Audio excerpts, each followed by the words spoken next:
Danışa bilərəm ki, bu həyat məni fərqliliyimə görə çox incitib. İncidib. Okey.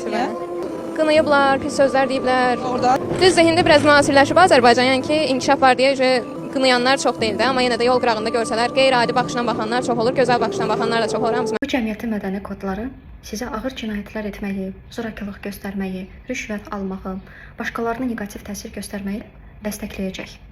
Amma bu cəmiyyətin mədəni kodları sizdə bir fərd olaraq bunu heç vaxt bağışlamayacaq.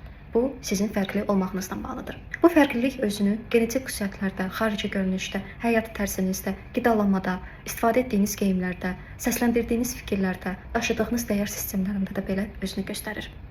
Siz əgər hər hansı bir şəkildə bu cəmiyyətin mədəni kodların formalaşdırdığı çərçivələrdən, şablonlardan kənara çıxırsınızsa, avtomatik şəkildə bu cəmiyyət üçün düşmən obrazında olursunuz. Mədəni kodlar sizə fərqli olmamaq, cəsarətli olmamaq, bu şablonlara sığışmaq və eyni zamanda bu şablonlardan kənar çıxan cəsarətli insanlara nifrət etməyə sizi necə vadar edir? Siz bu cəmiyyətin kriteriyalarına uyğun görünürsünüzsə, uyğun davranırsınızsa, avtomatik şəkildə bu sizin reputasiyanızın qalxması deməkdir. Avtomatik şəkildə siz kiminsə gözündə yaxşı oğlan, yaxşı qız obrazında olursunuz. Buna görə siz insanlardan daha çox hörmət görəcəksiniz. Buna görə sizi tərifləyəcəklər. Buna görə sizə göstərişli, real olmayan, illüziv hörmət göstərəcəklər. Sizə şərti sevgi göstərəcəklər və bu sizə euforiya hissi verəcək. Çünki siz fərqli olmadığınız üçün, bu cəmiyyətin bir hissəsi olduğunuz üçün, özünüzdən böyük bir şeyin hissəsi olduğunuz üçün euforiya hissini duyacaqsınız.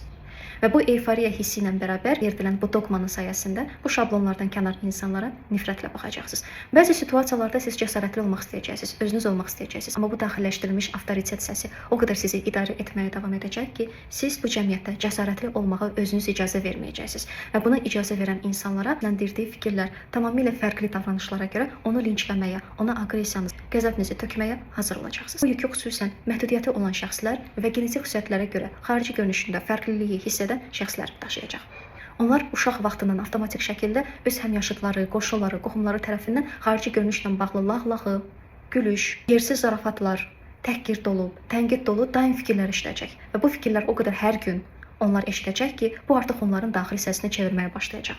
Və onlar bu daxili səsə, tənqidə yanaşmaq üçün, onu sorğulamaq, onu dağıtmaq üçün məcbur olurlar terapiyalara gedirlər. Təbiət o qədər müdrikdir ki, o heç kimin standart şablonlara salmır. Əgər hər hansı bir məsələdə siz standart şablon görürsünüzsə, bilin ki, bu insan egosunun bir məhsuludur. İnsanlara baxış tərzimiz də kiminsə yeritdiyi doqmalara görə müəyyən olur. Ətraflı açıqlamada.